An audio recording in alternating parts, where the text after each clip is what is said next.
Another thing on Yoko Geri. Foot positioning and the torque. That quick hip turn, okay? It's all tied together. So basic foot position with a side kick, you want your heel out, your toes pointing down, like so, okay? Side view, this way, okay? That's your foot position.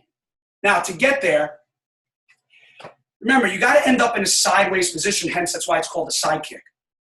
All right, so if I'm facing this way, if I don't turn my hip, if I don't get my knee across like we were saying previously, and I don't turn my hip, and I don't use my toes to turn, it's very hard to get it's almost physically impossible to get your heel up and toes down. So the biggest thing is, again, the turning of the hips, okay? Even going slow. See, my foot's here, I'm just gonna turn. I'm gonna turn a little more. That makes that much easier to get to. Now, you don't want to overturn where you can't see your opponent. Okay, and that's when that hip turn and less shoulder helps us.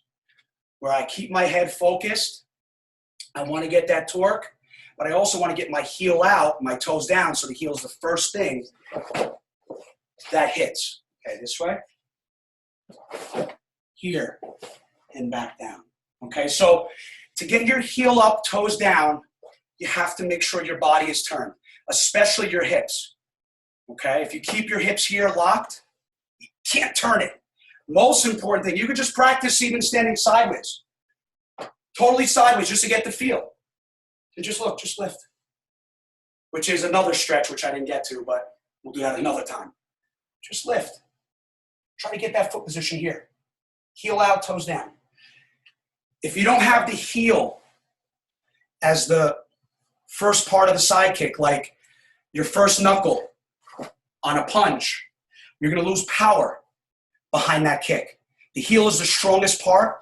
That needs to be its focus point. Okay, guys? So foot positioning is very important for Yoko Geri. All right.